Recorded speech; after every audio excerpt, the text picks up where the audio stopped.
Welcome to your YouTube channel, Madam Wow. Welcome to part 2 of Indian economy.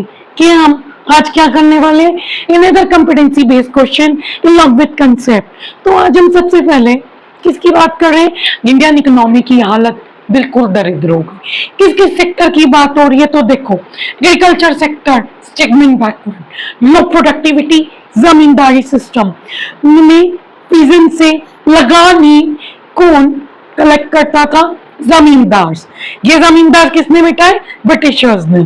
ठीक है।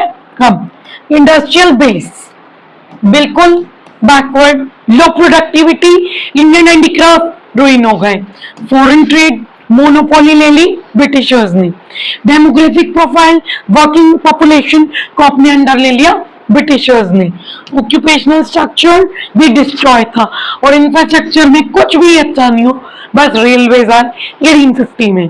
ठीक है, ये ओवरऑल फीचर्स थे इंडियन इकोनॉमी के। अब ये कुछ वर्ड्स हैं जो लर्न कर लो, जो एग्जाम में आएंगे, आपको ये वर्ड्स इसी चैप्टर में यूज करने हैं कि कॉलोनियल एक्सप्लॉयटेशन के दौरान क्या हो गया? Stagnant and backwardness.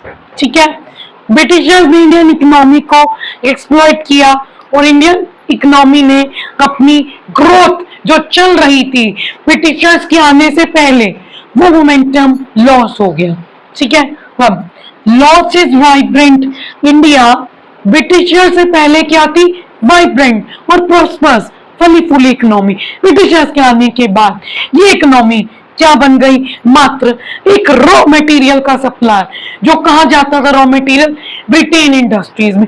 और ब्रिटेन इंडस्ट्रीज यहाँ पे क्या लाती थी? बेचती थी अपनी बनाए हुए गुड्स। तो अब मेन गोल क्या है ब्रिटिशर्स का? मेन गोल ये है ब्रिटिशर्स का कि अब इंडिया को वो क्या लेगी? रॉ मटेरियल का सप्लायर, और इंडिया में ही बने हुए गुड्स। कहां पे बने हुए गुड्स? ब्रिटेन में बने हुए गुड्स इंडिया में ही सेल करेगी। तो इंडिया से ही रॉ मटेरियल लेगी और ब्रिटेन से बने हुए गुड्स इंडिया में ही सेल करेगी। तो ये machine made good of Britain, ये मेन गोल था ब्रिटिशर्स का। तो पॉलिसीज परसुएडेड बाय ब्रिटिश के क्या था? Dual objective. ठीक है, जो मैं हमने आपको बता दिया, याद रखना इस चीज को। चलो आगे, इंडिया इकोनॉमी पहले कैसी थी? ब्रिटिशर्स के आने से पहले प्रॉस्पर्स, हरी पूरी, वाइब्रेंट इकोनॉमी, और इकोनॉमी में हाई ग्रोथ थी और मॉडर्न टेक्नोलॉजी यूज हो रही थी। ब्रिटिशर्स के दौरान economy backward, stagnant, low productivity और prone to poverty and vulnerable sections of society. देखो, barrier to British rule, agriculture sector self sustain था। हालांकि गरीबी थी, इतने ज्यादा इक्विपमेंट नहीं थे, बट उतना बुरा हाल नहीं था जितना ब्रिटिशर्स के आने के बाद हो गया। इंडस्ट्री, इंडिया ने सबसे बड़ा क्या खोया? 1600 में ब्रिटिशर्स झूठ बोल के आ गए इंडिया में ट्रेड करने। इंडिया में ट्रेड करने नहीं, वो इंडिया की वेल्थ लेने आए थे।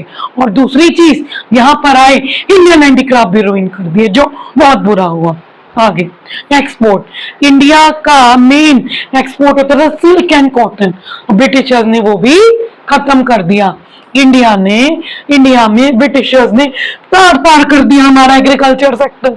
इंडियन हैंडीक्राफ्ट जो इंडिया की जान थे, cotton textile industry, jute industry और इंटरनेशनल ट्रेड, सब कुछ तहस नहस करके रुइन कर दिया। तो इतना बुरा किया ब्रिटिशर्स ने इंडिया में आने के बाद। नेक्स्ट, हम ब्रिटिश रूल से पहले इंडिया क्या करता था? समझो, हैंडीक्राफ्ट बनाता था, बनाकर फॉरेन कंट्रीज में एक्सपोर्ट करता था, मतलब भेजता था और गोल्ड मंगवाता था। बट इन ब्रिटिशर्स ने क्या किया? इंडिया को कॉलोनी बना लिया और अब ब्रिटिशर इंडिया में जमींदारी सिस्टम, एग्रीकल्चरिज्म, कमर्शियलाइजेशन ऑफ सब कुछ लेकर आ गए। और क्या किया? इंडिया का रॉ मटेरियल ओनली कहां पे गया? ब्रिटेन में, और ब्रिटेन से बना हुआ माल इंडिया में है। इंडिया देश को पूरी तरह गुलामी की होड़ में ले लिया इन ब्रिटिशर्स ने। इन ब्रिटिशर्स ने 200 साल हमारी कंट्री में राज किया और हमारा सोना पैसा कोहिनूर हीरे सब ले गए। Next, features of Indian economy on the eve of independence. देखो, पहला फीचर था इंडियन इकोनॉमी का ब्रिटिशर्स के दौरान, वो ये था कि इंडियन इकोनॉमी में कोई ग्रोथ नहीं हो रही थी, स्टेगनेंट इकोनॉमी थी और पीपल का लो स्टैंडर्ड ऑफ लिविंग था। ब्रिटिशर्स ने कभी भी इंडिया की पर कैपिटा इनकम और नेशनल इनकम नापी ही नहीं। ये बहुत इंपॉर्टेंट है, एक क्वेश्चन आता है पेपर में, किसने नापी? तो किसने? Who were the most who estimate the national income and per capita income of colony India. Colony बोलूंगी मैं। देखो, Dadabhai Naoroji, William Digby, Findlay Shirras, BKK आर्य राव, RC देसाई, ये नोटेबल इंडिविजुअल्स थे who attempt to measure the first time national income and per capita income of colonial India which was being exploited and exploited हो रही थी Britishers के द्वारा। Growth क्या निकली? काफी कम, which is less than 2%। और एक कब की ग्रोथ है? First half of 20th century की। और पर कैपिटा इनकम की ग्रोथ कितनी निकली? 0.5% की। इनमें से पक्का एक क्वेश्चन आता है, इस आंकड़ों को याद कर लेना, किसी भी फॉर्म में आ सकता है। चलो, बैकवर्ड थी। बैकवर्ड का मतलब होता है कि जिसकी पर कैपिटा ग्रोथ, इनकम की ग्रोथ लो थी। इंडिया की पर कैपिटा इनकम की ग्रोथ कितनी थी? 1947.8, जो कि ओनली एंड ओनली 230 थी। पॉवर्टी थी, अनएम्प्लॉयमेंट थी, क्योंकि हमारे जो जितने भी लोग थे, लेबर थे, 90% एग्रीकल्चर पे लगी गए थे। एग्रीकल्चर भी तहस नहस हो गया, इंडियन हैंडीक्राफ्ट भी तहस नहस हो गए। बेचारे मजदूर जो इंडस्ट्रीज में हैंडीक्राफ्ट बना रहे थे, उनको सड़कों पे आना पड़ गया और घनी गरीबी में वो मर गए। Next, domains of agriculture sector. अब एग्रीकल्चर सेक्टर ने पूरी कंट्री पर राज कर लिया था। मोस्ट ऑफ द जो लोग काम काजी थे, ऑलमोस्ट 72% एग्रीकल्चर का काम कर रहे थे। और जीडीपी को मान ली एग्रीकल्चर, पूरी जीडीपी को इंडिया की 50% प्रोडक्शन एग्रीकल्चर दे रहा था, जो मेन रीजन था इंडिया की बैकवर्डनेस का उस समय के दौरान। Next, bleak industrialisation. British rule से पहले इंडिया फेमस था हैंडीक्राफ्ट के लिए, और जैसे ही ब्रिटिशर्स आए, ब्रिटिशर्स ने डिस्क्रिमिनेटरी पॉलिसीज ले आए। मतलब इंडियन हैंडीक्राफ्ट पे बहुत ज्यादा एक्सपोर्ट इंपोर्ट लिया।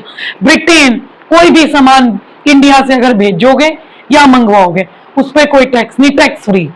ये क्या था? Discriminatory British tariff policies. Small scale industries के कारण पूरी तरह रुइन हो गई। हैवी इंडस्ट्रीज में, heavy industry showed bleak growth, मतलब इंडस्ट्री मिन के छोटी छोटी ग्रोथ हो रही थी। ये हम क्या पढ़ रहे हैं?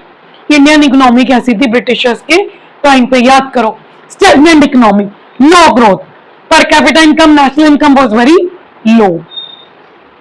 सेकंड, बैकवर्ड इकोनॉमी, पर capita income was very low, इसके कारण पॉवर्टी होगी।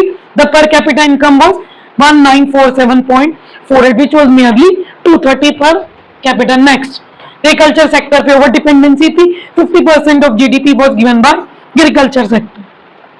Next, इंडस्ट्री की ब्लीक ग्रोथ थी और Indian handicraft was badly destroyed due to discriminatory policies of Britain. Heavy dependence on import. देखो, इंडिया किस पे डिपेंडेंट था? इंपोर्ट्स पे, मतलब फॉरेन कंट्रीज से मंगवाने पे। क्या क्या मंगवा रहे थे? Machineries, equipments, arm forces, consumer goods, kerosene oil and bicycle. India उस समय ना सेल्फ सफिशिएंट था, ना सेल्फ रिलायंट था इन सब की प्रोडक्शन के लिए, तो इसलिए इंडिया ऑलवेज इंपोर्ट्स पे डिपेंड था। अब जो कंट्री इंपोर्ट पे डिपेंड होती है, उसका तो आपको पता ही है कि कितना बुरा हाल होता है, क्योंकि खुद चीजें प्रोड्यूस नहीं कर पा रहा। जितना मैंने आपको बता दिया, ओवरऑल फीचर्स बताए मैंने।